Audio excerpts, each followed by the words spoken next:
करना नहीं चाहता, सब कुछ लपेटना चाहता है। बीसीस को यह जानना होगा, बैकवर्ड कास्ट को, कि दलित उनके भाई हैं।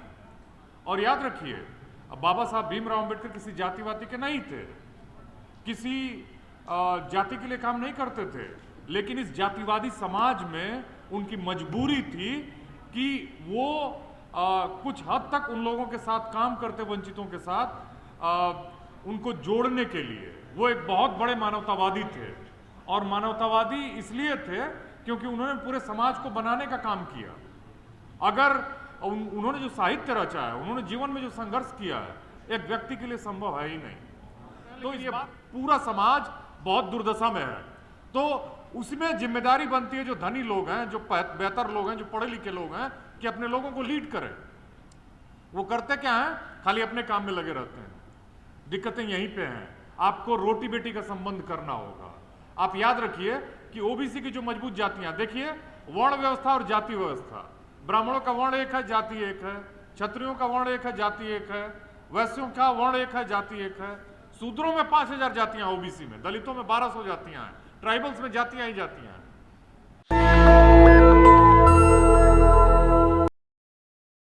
अपने रिसोर्सेज में से उसको खर्च करके जो उनको मिला है रिसर्च और पढ़ाई करने के लिए, अपना जीवन जीने के लिए, ये बहुत बड़ा काम है। बहुत अच्छी बात उन्होंने कही कि एक्चुअली सोशल एक्टिविज्म में वो है जो कुछ त्याग करना नहीं चाहता, सब कुछ लपेटना चाहता है। बीसीस को ये जानना होगा, बैकवर्ड कास्ट को, कि दलित उनके भाई हैं। और याद रखिए, अब बाबा साहब भीमराव अंबेडकर किसी जातिवादी के नहीं थे, किसी जाति के लिए काम नहीं करते थे, लेकिन इस जातिवादी समाज में उनकी मजबूरी थी कि वो कुछ हद तक उन लोगों के साथ काम करते, वंचितों के साथ उनको जोड़ने के लिए। वो एक बहुत बड़े मानवतावादी थे, और मानवतावादी इसलिए थे क्योंकि उन्होंने पूरे समाज को बनाने का काम किया। अगर उन्होंने जो साहित्य रचा है, उन्होंने जीवन में जो संघर्ष किया है, एक व्यक्ति के लिए संभव है ही नहीं। तो इस बात को समझना होगा हमको। मैं बहुत बोलने के लिए उत्सुक नहीं था। मैं तो यहाँ आया था, हमारे वरिष्ठ साथी प्रोफेसर सूरज मंडल जी ने मुझे बुलाया। बोलने का बहुत शौक नहीं है मुझे, इसलिए नहीं है कि बोलने के मौके आजकल डिजिटल मीडिया पे मिल जाते हैं, बोल बोल के थक गए हम लोग। और यहाँ भी हमारे साथी कुछ गंभीर नहीं है, वो जिनको सुनना है वो सुनेंगे, नहीं सुनेंगे। लेकिन एक महत्वपूर्ण बात मैं बता देता हूँ कि जो सवर्ण समाज पिछड़ों के साथ करता है, पिछड़ों को कम से कम दलित समाज के, आदिवासी समाज के लोगों के साथ नहीं करना चाहिए। इस बात को समझना चाहिए कि कहीं ना कहीं, वैसे तो ये पूरा जो समाज है 85% बहुत पीछे है। वर्ल्ड इनइक्वालिटी लैब की रिपोर्ट नागपुर में नहीं बनी थी, झंडेवाला में नहीं बनी थी, वो फ्रांस के पेरिस में बनी है, और उसको झंडेवाला वाले अर्थशास्त्रियों ने नहीं बनाई है, थॉमस पिकेटी ने बनाई है। और वो बता रहे हैं कि 2012 से 22 तक उन्होंने जो स्टडी की, चार्ल्स लुकास चांसल ने की, 3 बड़े अर्थशास्त्रियों ने उस रिपोर्ट को बनाया और बताया कि जो देश के 60% ओबीसी हैं, उनका जो 2012 में भारत का धन था, जो हिस्सेदारी थी वो 18% थी, 22 में घट के 8% हो गई, 9% हो गई। एससी और एसटी जिनकी आबादी 25% है, उनका जो भारत के धन में हिस्सेदारी थी 1.8% थी 2012 में, थोड़ी सी बढ़ी है, 2.3 हुई है। और माइनॉरिटी को तो भूल ही जाइए। कुल मिला के 13%, मतलब अगर हम एक रूपक चुने कि 100 रोटियां इस देश में हैं, तो 13 रोटी में 87 लोग जी रहे हैं, और 13 लोगों के लिए 87 रोटियां हैं। ये मैं नहीं कह रहा हूं, वर्ल्ड इनइक्वालिटी लैब की रिपोर्ट कह रही है। ध्यान रखिए इस बात को कि संवेदनशीलता लानी होगी। सभी राजनीतिक दलों को सोचना होगा, जो जातीय संगठन बन चुके हैं, कि खाली बस आपको सत्ता को बांटना होगा। और एक और महत्वपूर्ण बात मैं कहता हूं कि हमारे जो साथी, चाहे वो हैदराबाद से आ रहे हैं, चाहे वो चेन्नई से आते हैं, बड़ी बड़ी मंचों से बड़ी बड़ी बातें करने की बहुत ज़्यादा ज़रूरत नहीं है। इसलिए इस तरह की सभाओं में भीड़ें कम हो रही हैं, हम लोगों को कनेक्ट नहीं कर पा रहे हैं, क्योंकि हमारी जो नैरेटिव है उसमें संवेदनशीलता और सच्चाई की कहीं ना कहीं कमी है। और वो कमी क्या है कि हमको बहुत ईमानदारी से, बाबा साहब ने क्या किया, एनिहिलेशन ऑफ कास्ट की बात की। कोई सेमिनार आपने देखा है कि किसी ने एनिहिलेशन ऑफ कास्ट पे आयोजित किया हो? हर आदमी को दम है कि मैं यादव हूं। और याद, एक्चुअली ओबीसी क्या है, एक हेट्रोजेनस ग्रुप है, और उसमें कल्चरल कैपिटल, सोशल कैपिटल की कमी है, और उसमें उसमें सबसे बड़ी समस्या क्या है कि वहां पे क्रीमी लेयर का भी कॉन्सेप्ट है। जो धनी है ओबीसी में, उसको गरीब यादव से कोई मतलब नहीं है। धनी यादव को, एससी के पास एक सोशल कैपिटल, कल्चरल कैपिटल, एक दुख का एक नैरेटिव था जो उनको जोड़ता है। तो ओबीसी के लोगों को इस बात को समझना होगा कि जब तक यूनाइट नहीं होंगे, और ये सारे वर्ग ओवरऑल, गरीबी में बहुत कम का डिफरेंस है, चाहे वो बीसी हो, चाहे वो दलित हो, चाहे वो ट्राइबल हो। कुछ लोग धनी हो गए हैं, कुछ लोग बेहतर हो सकते हैं, लेकिन ये पूरा समाज बहुत दुर्दशा में है। तो उसमें जिम्मेदारी बनती है जो धनी लोग हैं, जो बेहतर लोग हैं, जो पढ़े लिखे लोग हैं, कि अपने लोगों को लीड करें। वो करते क्या हैं? खाली अपने काम में लगे रहते हैं। दिक्कतें यहीं पे हैं। आपको रोटी बेटी का संबंध करना होगा।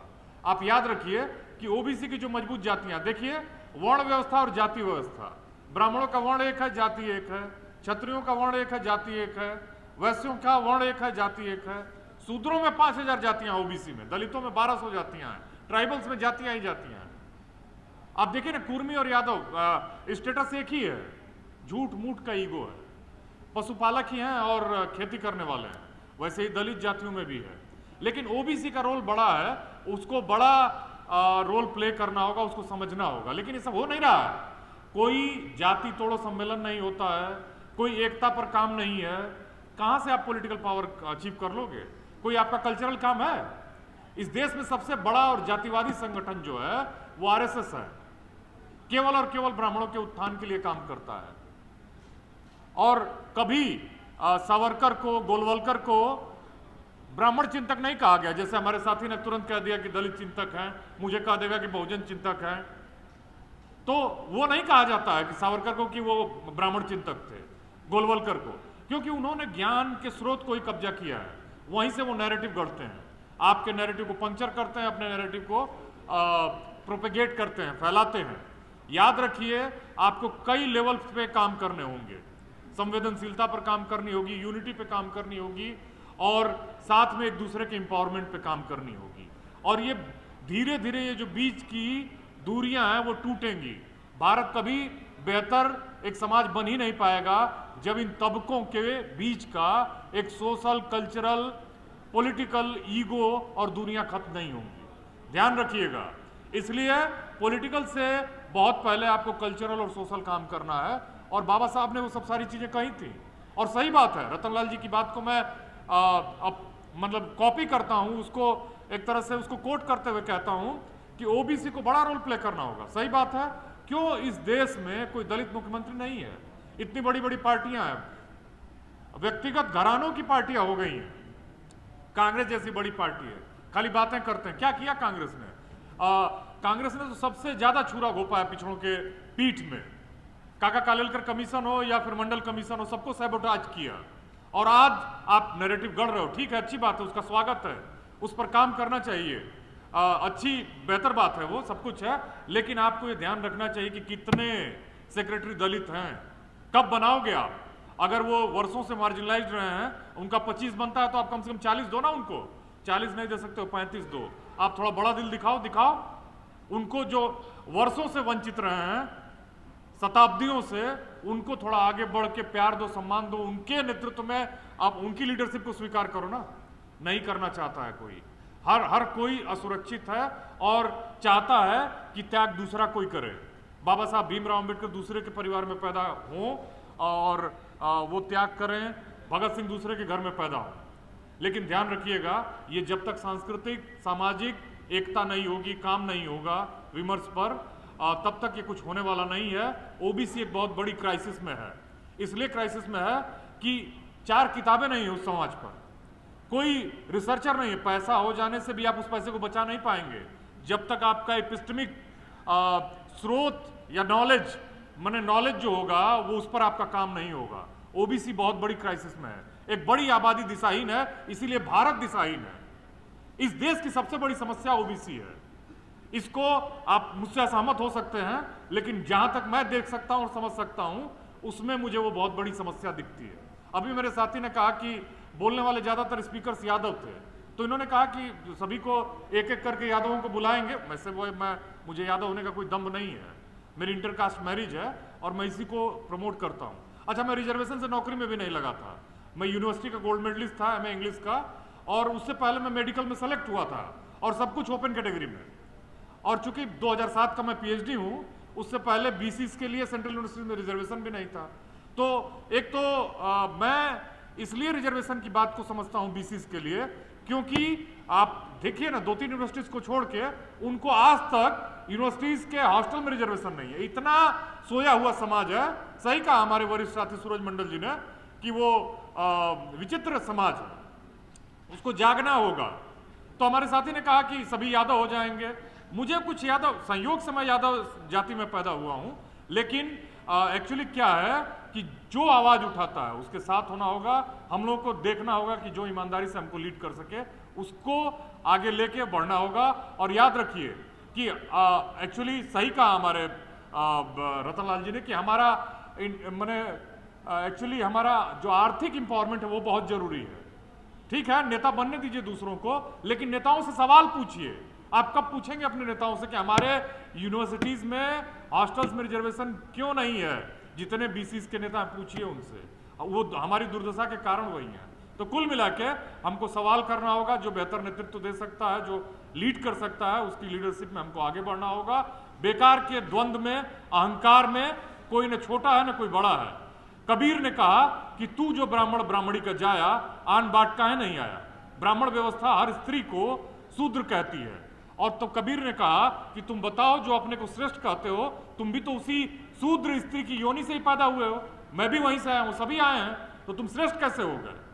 रैदास ने बहुत पहले कहा कि जाति जाति में जाता है जो केतन के पात, रैदास मानुष न जुड़ सके जब तक जाति न जात। अब जातियां तो बनाई ही गई हैं आपको बांटने के लिए, लेकिन आप समझने को तैयार नहीं है।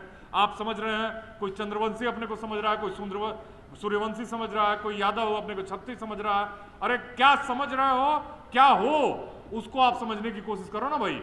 आप क्या हो? आप मानव नहीं हो पा रहे हो। आप समाज के गरीब आदमी को 10 रुपए की चाय हंसते मन से पिला नहीं सकते हो। क्या हो आप? कुछ नहीं हो, बेकार हो। 10-10 रुपए जोड़ते रहते हो, घूमते रहते हो, रेस्टोरेंट में कोई साथी मिल गया चुप रहे हो। ऐसा आदमी होने का क्या फायदा? फायदा वो है जो खुल के जिए, आंखों से आंखों में मिला के लोगों को प्यार कर सके।